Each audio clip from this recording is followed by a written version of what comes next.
Live, broadcasting to from our North Catholic Studios in Cranberry Township, where today we bring to you episode number 14 of our podcast on North Catholic Athletics. My name is Alex Brown. And I'm Ryan Berry. And together we are your hosts for this podcast. And Ryan, we come into a time now where it's a transition. Winter sports are officially done, and we're starting up spring. But before we get to spring, let's recap what's happened since we last talked in early March. Yeah, it's kind of sad. A lot of the winter sports were really successful, and it was a lot of fun doing the broadcast. So we won't have as much broadcast going forward, but we'll have volleyball broadcast. Maybe a couple baseball. Oh yeah, hopefully we'll have baseball. Maybe even throw a softball in there. You never know. Why not? How about lacrosse? Put a lacrosse one in there. We'll see. I wouldn't know how to do that. We could try it. I think we need to bring on an expert from lacrosse to help us out, because with the lacrosse I think are very confusing. But we're accepting applications now. But I mean, the boys. We'll start with the boys. They had a great season. I mean, they did. Accomplished a lot. They had a great group of seniors. They won a lot of games. Only 2 section losses. Unfortunately, they met one of the best teams that have been in Class 4A for a long time in Lincoln Park. I mean, if you go back to the last couple winners, there's not many that could beat Lincoln Park. No. Quaker Valley maybe last year could give them a good fight, but I mean the talent that Lincoln Park has this year was just unmatched. Off the charts. And North gave them a run for their money a few times. They did. In the third quarter of the WPIAL championship, it was really tight, and I believe they were just down by 2 heading into the fourth. And North had the lead at one point in the third quarter. They had a lot of good wins this year. I mean, they beat 6A champion Central Catholic, beat Uniontown by 15 in the quarterfinals of WPIALs, beat Laurel Highlands and Rodney Gallagher by 15 as well. That was a big win. And that was a huge upset before they lost by 10 to Lincoln at the Pete. But I mean, the runner-up medal, I mean, it's not what their goal was, but it's nothing to be ashamed of with the team that you faced as well. And they had a good run in states as well. And fortunate ending, losing on a buzzer beat in the quarterfinals. They probably don't want anyone to bring that up, but it was just kind of it was a great shot by the kid from Uniontown, but North they didn't have their best game, and unfortunately it's one and done in states. So if you lose, you're out. But they had a great year. Certainly did. And once that shot ran down and playing down in Charleroi that night against Uniontown, Uniontown fans stormed the court. I mean, I'm not talking about students. I'm talking about like parents, and the North Catholic team, coaches, cheerleaders. Everyone there personnel-wise handled it absolutely phenomenally, with such class, and that's evident of how they conducted themselves this entire year. They're a classy team, and it was a pleasure to watch them play. And we're losing some great seniors, Ryan, from this team this year. That they're definitely going to miss next year. Yeah, definitely. I mean, they made a lot of contributions. Andrew Madelon was fantastic. I mean, he had a great game in the Uniontown game as well. Just Matt Ellery was really morphed into like one of the best 3-point shooters on this team, and when he was clicking, there was literally nothing that could stop the Trojans. Max Rotman as well, and Tyler Cannon. Max Rotman and Andrew Madelon are both going to be playing together next year at Roanoke, so that might have to catch a couple of those games if they're broadcasted. It should be fun seeing that duo.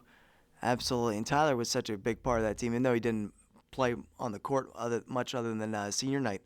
He was a big part in that locker room. He was around the team the entire year, big influence on that team, and Coach Rotman talks about those types of players all the time, even on her team, how important they are to the integral function of the team, the overall flow of the team, the support of the team, and you need people like that on your team to be successful, and Tyler was certainly that for the boys this year, and it was a tough ending, but a remarkable journey of a season, and Coach Rocco, Coach Madelon, and Coach Zeiss did a fantastic job leading that team to where it was this year, and we can't wait for what's next year, as you are returning one of the best players in the WPIAL, if not the very best, right up there with Cummings of Lincoln Park. It's Max Hurry, and Max Hurry is going to be back next year, and when you have Max Hurry on your team, all things are possible. And thank goodness Lincoln Park won states, and Lincoln Park blew the doors off of Uniontown in the game they played in the semifinals, which was fantastic to see. and Lincoln Park has had a remarkable year. They beat Uniontown by 21, and then they beat Newman Goretti in the state championship by 4. So Lincoln Park's phenomenal. They're going to be phenomenal again next year. So it's going to be interesting to see how it all shakes out next year with boys basketball. Yep, definitely. And we'll transition to girls basketball now. The girls basketball team this year, Ryan, has had a phenomenal year. Really, they had a phenomenal year. They're 25-4 in the year. They had a 19-game winning streak heading into that state semifinal matchup against Blackhawk last Tuesday, the 21st of March. And Blackhawk got the better of them that night. And that was some of North Catholic's worst basketball that probably they played this entire season. And Blackhawk might have been at their best with the group that they had. And I think they just caught North at the wrong time. And sadly, their season falls short of their ultimate goal. But, boy, were they a pleasure to watch this year. Yeah, they were. I mean, it was a tremendous team, tremendous senior class, just tremendous players all around. I mean, they really just – every game you watch them, it's like just wow, like Yes. about how good they were and how well they executed the plan. Like even games like – they didn't expect to win. Obviously, the players expected to win, but a lot of people didn't expect them to win, like the Oakland Catholic game. Yes. They came in. I mean, if they were betting in high school, they would have been probably Yes. 15-point underdogs. You're right. And they beat them by 11? Yeah, they beat them by 11. They executed the plan to perfection. They followed the game plan. Unfortunately, they just weren't able to pull that one out. I mean, it's a similar story to last year's semis against Freedom, where they were the better team, just couldn't get the shots full. And give credit to Blackhawk, they played a great game and made some big shots at the end to get the win, but it doesn't take away from the success the North Catholic had this season. They won the WPIAL championship yet again in dominating fashion, and that was just a theme throughout the year, just domination. No matter who was in for the Trojans, who was hurt, they just came out and they dominated from start to finish, and they did it through lockdown defense, and when they needed to, they could really shoot well as well. You look at the senior class before looking at next year. I mean, you had Daisha Lewandowski, who had to suffer through an injury for the majority of this year, but came back and played great and helped lead them to the title. Even though she wasn't at 100%. Exactly. Tori Drevna has been fantastic this year. She's averaging 4 assists per game, and her passing this year and her playmaking ability is second to none on this basketball team. When she's on the court, she not only has a big presence herself in her own production, but she makes people around her more dangerous when she's out there. And then Anna Waskowitz, boy, she gritty on that court, and she was fantastic this season. And they really need her, especially in those games without Daisha, because they had to get the points in the paint. Yeah, she's one of the hardest workers you'll see Yes. play basketball games. She'll get all those loose balls, and she's one of the shorter players sometimes on the court, but she comes up with all these rebounds. I mean, you just don't expect Yes. Her to. Absolutely. And she really elevated her scoring this year as well. She had a number of double-digit games. Caitlin Tavella is a beast out there, another senior. Yeah, another really hard worker that contributed a lot off the bench this year. I mean, She did. And the Annabelle Polowitz and then Riley Curtis as well. Coach Rotman came in here and talked about it when we interviewed her probably about a month ago now. And she was saying how those players like Annabelle and Riley, they might not get much playing time, but they're crucial to the team. And there's players like that, Tyler Cannon, who I talked about earlier. Just so many players like that are crucial to the overall function of the team's morale. She said Caitlin, when she's around Caitlin, she's always laughing. Annabelle is the one that they high five, all the starters high five when they go out from the bench when they read the starting lineups. Riley's on the bench, one of the most supportive people on that team. And that's what makes a team. That's the difference between being good and being great on a team. It's when you have that support, for each other, and you can make each other better and each other want to be around that court as often as possible as a team. And next year, I mean, they're bringing back some talent as well. Absolutely. They only have 2 seniors, I believe, next year. Yes. Elena Rocco and Ava Walker, who were both starters this year. And so Ava Walker, she was still kind of recovering from her brace on the whole year, but she should be back at 100% next year, and she'll have a great year. Elena Rocco, as we knew, got 1,000 points this year, and she's only going to build on that next year. And then there's going to be Sarah Lowry to step up. Yeah, Sarah Lowry, but there's some other people that are going to have to step up that played at JV, and I think that's going to happen because this team is always very talented, and there's a lot of depth to the girls' team. And you never know what kind of freshmen are going to be coming into North Catholic and try out basketball. I mean, you just never know who's going to walk in the door. And Sarah Lowry has had a great year for the Trojanettes, and we're looking forward to seeing her production in an expanded role next year. She'll be a starter on this team. Emma Shoemaker, she'll get some increased minutes as well, and it'll be exciting to see what this team is going to look like next year, because it's a big change. They only lost 2 seniors coming into this season, and now losing 6. That's a big change, and we'll see how it turns out. But we know Coach Rotman, she's a pulse on things. Yep, definitely. And it's a great season. We look forward to covering it and talking about it on the podcast next year as well. Absolutely. And that before we start to our spring sports, we'd be remiss if we did not talk about the diving prowess of the great Maggie Foley, one of the best divers that is in WPIAL history. Probably truly. the best in North Catholic. Absolutely. The best in North Catholic history, and we're about to talk to her now, but what an incredible career she has had here in high school, Ryan. Yeah, definitely. She's incredible. 4 WPIAL championships in a row. As a freshman to win a WPIAL championship and then carry them on each year after. That's incredible. The pressure builds year after year because Yep. Can she do it again? Can you do it again? And I've got mental focus has to be there too. Like you have to stay focused. Just keep improving even though you've been winning. And she's done that each and every year she's been here. And without further ado, here is our conversation with the great Maggie Foley. We're here with 4-time WPIAL champion Maggie Foley. Maggie, thank you for joining us today. Thank you for having me. Starting off with just a simple question. What got you into diving? So, what made you interested in diving? So I was a competitive gymnast for a good while. I would say 4 or 5 years. And then I had tendonitis really bad in both of my ankles. And then it was starting to work its way up. My knees were shot.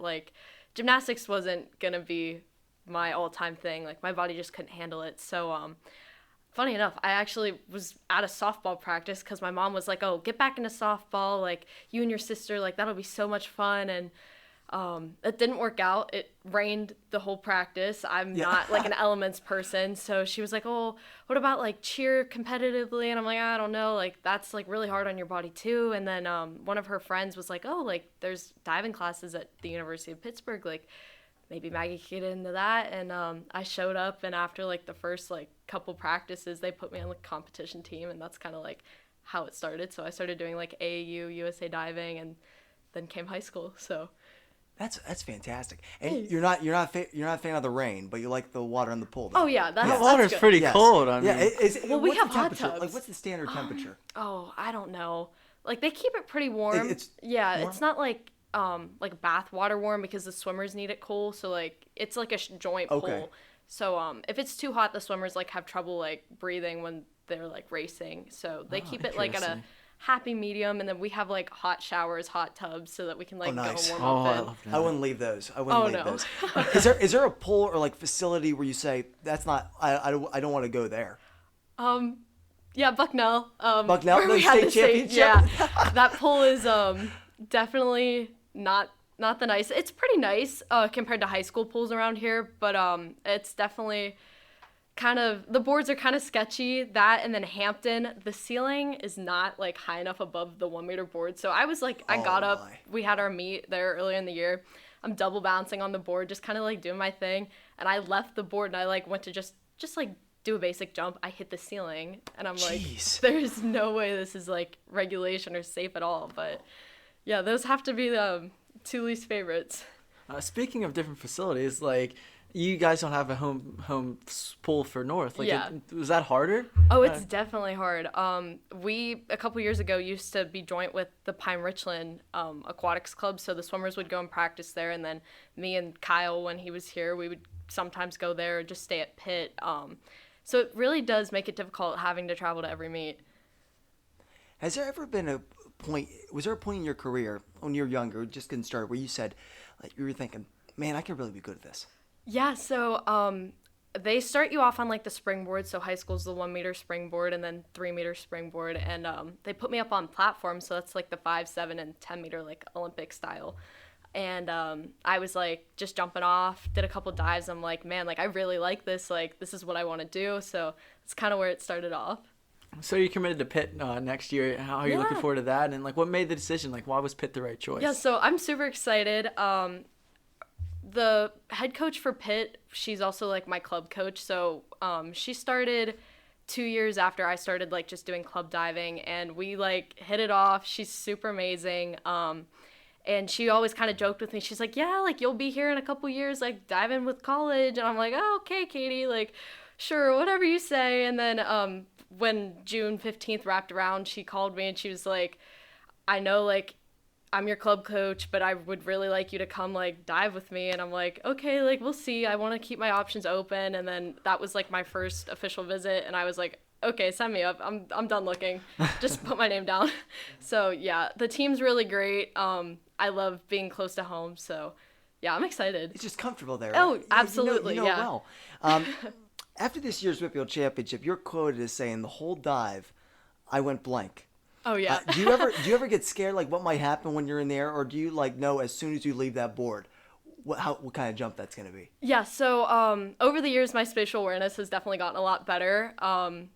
So whenever I was like rocking on the board, I like my freshman year, I did the same dive, like I ended on the same dive. So I remember I got up on the board at South Park and I looked at Patty, who's like the head of the WPIAL diving, and she's also like the head coach of the NA girls. So I like looked at her right before I went back up, and it was just like, oh, like this is so cute, like the parallels. So I like got up and I took a deep breath. I'm like, okay, here we go. So I started rocking, and then like I jumped. I'm like, okay, this is gonna be good. I saw my spots and I'm like, all right, let's just like put it in the water now. But I honestly like I just remembered jumping, hitting the water, and I'm like, okay, that was it. And I looked up at my parents, so it was cute. It was fun. But yeah, I don't really remember much after that. I was just like, boom, there it is. We're done. Just locked in. Locked in, absolutely.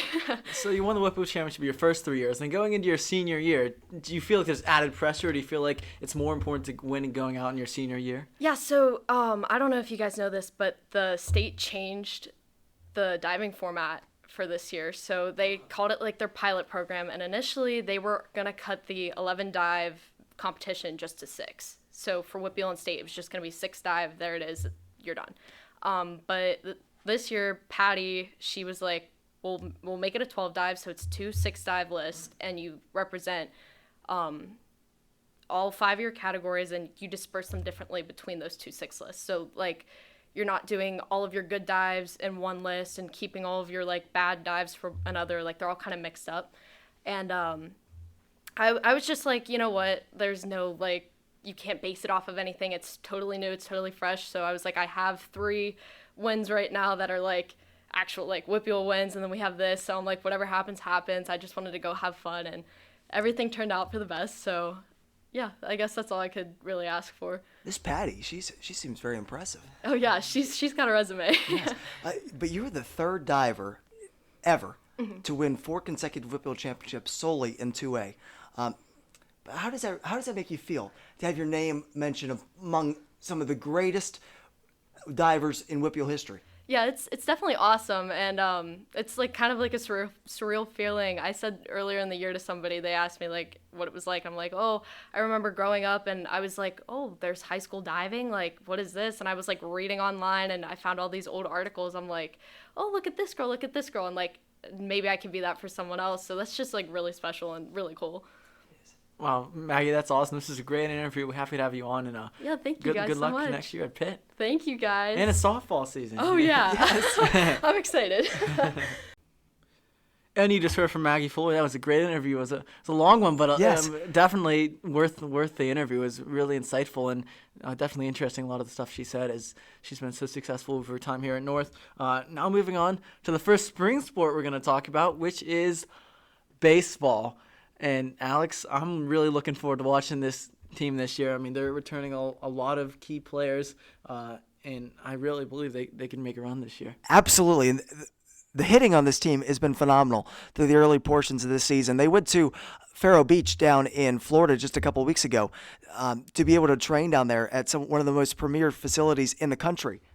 And that was a big opportunity for the team, and the team was able to grow closer together. As we're going to talk to Sean Dewey here in a second, as he'll tell you more on that. And I think that's a big step for the team and a great opportunity for them to be able to grow closer together and to be able to play against some of the better teams in the country. They played like the number 1 team in the state of Missouri when they were down there too, and they played Franklin Regional was another team they played. So they're playing some far away, some local teams, but it was a great experience for them too. Yeah, and they've shown, I mean, around Florida, I've been talking to some of the players that they're really going to be able to hit the ball this year. Yes. As Dewey tells us that he believes everybody that's up to bat can hit the ball to the park at any time. So it's going to be fun to watch. There'll be a lot of fireworks on offense this year. Absolutely, and they're going to be great in the field as well. They're fast. This is a fast team. Ryan Shantz, who's out there. Jack Fennell can fly like the wind. Tommy Caroli can move as quick as a cat from side to side, and it's going to be really exciting. Sean Dewey, let's not shortchange him, as we're going to hear from him in a second. He's one of the leaders on this team. He can fly in the field as well, and he can also hit. And let's hear from the man himself. Here's Sean Dewey. We're here with North Catholic baseball player Sean Dewey. Sean, thank you for coming on the podcast. Thank you guys for having me. Hey, Sean, your team was able to go to Florida just a couple weeks ago to be able to train down at Faro Beach. What can you tell us about that experience? And do you feel that has brought you closer together as a team? Oh, 100%. I think there's something about staying together as a team and having that experience for that whole week. You know, you living together, eating together, the whole day is spent there. I think we came back as more of a family than we left, which is great. Because the last 4 years we've been trying to get down there, but with everything happening, new coaches and COVID, we never did. I think it was really great for my senior year to be able to get down there and do that. In Florida, you got some good competition there, too. What do you feel the strengths are of the team, at least what you see so far? Strengths are definitely hitting. I don't think I've ever been on a better hitting team. I've been playing baseball since I was 6 years old. I mean, 1 through 9, anyone can hit one out at any time. It's really impressive, actually. That's fantastic. As you mentioned earlier, your third head coach. So this would be your third head coach in 3 years. The first year was the COVID year, so you didn't play at all that year. But just 3 in the last 3 seasons. So do you feel like that puts the team at a little bit, or yourself maybe at a little bit of a disadvantage, having to learn a couple different styles of coaching? Or is with baseball, is it just you're going out and you're playing and it really doesn't matter what like the coach's philosophy is? You know, I think when you have that much volatility in your coaching, the players grow together. I think we're a lot closer than we would have been if we would have had a single coach through all 3 years. That's really interesting. Yeah. Because, those good 3 years, we have one thing that stays the same, and that's each other. And I think that helped a lot. That helps us a lot as a team. You know, maybe it would have been nice to have the same coach, but we don't have that if we do. You know what I mean? There are a lot of juniors on this team that are getting some starting time. What can you say about their development as you've watched them the last couple of years and tried to help them out along the way? Oh, they've come a long way. That nothing to do with me. That's all them. I know. Tommy Shafley, I saw him his freshman year, and I think I was talking to him on Sunday. We were hitting together. He told me he was 115 pounds his freshman year. He's a junior now at 150. He's our ace pitching, too. And he's just come. That's just Shafley, Caroli, Primrose, all of those guys, Shantz. They're doing their own work by themselves, and they're the ones in charge of that. They earned all that time. Speaking of yourself as a fielder, Shafley, the ace on the team, what is the confidence of the team when he's on the mound? I mean, that's when we're ready to go. When Shafley's on the mound, we're ready to win. Because we know he's going to do his job there. And if he's doing his job on the mound, then we can do our job at the plate. So obviously we talked a lot about the team goals, but what about for yourself? Do you have any goals you want to accomplish along this season? I mean, I want to win a WPIAL. Yeah. I want to win a WPIAL. That's what everything's been about. That's my goal. That's what I want. Your final question. You're a leader on this team, senior year. You've seen these guys, as you talked about Shafley from his freshman year on. Many of these guys, last 3 years, you've been with them every step of the way. What does this team need to do this year to make it to that next level? This team needs to catch the ball cleanly and hit the ball cleanly. That's all. Fundamentals. If we do that, we'll win games. You know, we have the fundamentals to do it. We just need to play our game and not overreach, I think. All right, thank you, Sean. That was great. Good luck this year. Thank you. And you just heard from Sean Dewey, one of the leaders of this North Catholic baseball team, and we cannot wait to be able to watch some of their games this year. They play their game on Friday was moved up to Thursday this week, and that'll be I believe they play Hampton next week. I'm not sure who their game against this Thursday is, but I'll get you that here in a second. But the boys, it's one of the many exciting sports we have here in the spring. Another one is boys volleyball, Ryan, who's already gotten started. Yeah, definitely. Boys volleyball, another team that we're looking for. It's a lot of new faces this year as they graduated some of their leaders who have been their best players for a couple years. And Andrew Eubinger, definitely, it's gonna be tough to replace him. But I believe this team has the capabilities to do it. And they won their first scrimmage against Deer Lakes. They had other scrimmages, but I'm not sure the scores for all of those. But they did play Deer Lakes, won that 3-0. Lucas Gunther, who's going to be the offensive weapon for the Trojans this year, Yes. 15 kills. Drew Palmer, who's now a sophomore, had 8 kills. Luke Ball is kind of that big blocker in the middle who can get some kills when he needs to and also be a big defensive force. He had 2 blocks in that one, and 8 Ball had 5 kills. And Rowe, the setter, had 29 assists, and he's morphing into that role as he was not the setter last year for the Trojans. Absolutely. So it's good.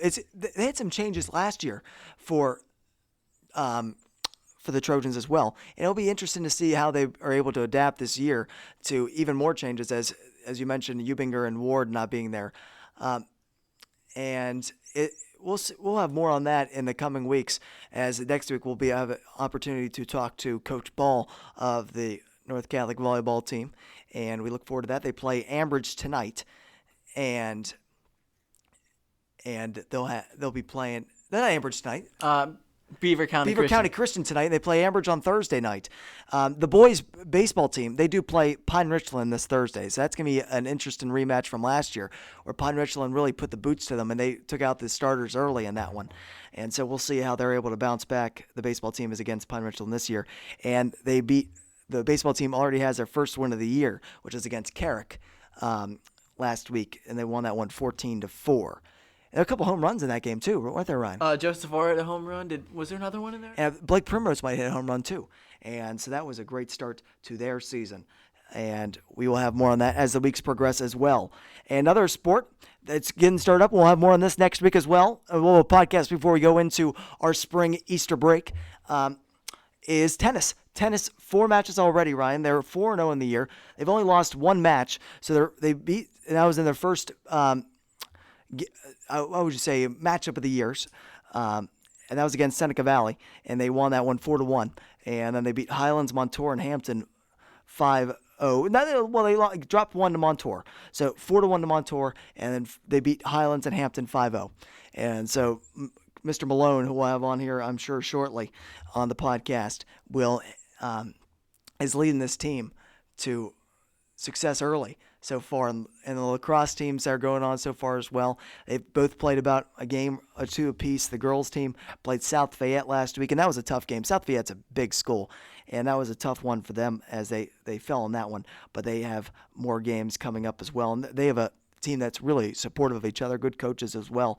And the boys lacrosse team 1-1 in the year with a 16-8 loss to Seneca Valley and an 11-4 win against Freeport. Yep, and those teams, they'll be fun to watch. We hope to get some interviews, some play interviews from those teams in the coming podcasts. But for now, that's where we'll leave it for this one. I'm looking forward to all the spring sports starting up. It's Absolutely. getting warmer outside, and the spring sports starting to heat up as well. So we thank you all for listening to this podcast. Some great interviews with Sean Dewey and Maggie Foley. Stay tuned. We'll have an interview with Mr. Joe Rocky coming soon as well, North Catholic alum in PNC. He was a PNC executive. Yeah, exactly. PNC executive. So it's going to be a good interview there. Always good to catch up with some of the alumni that give some great advice. So we thank you all for listening. Remember, we are one-stop podcast for everything North Catholic athletics.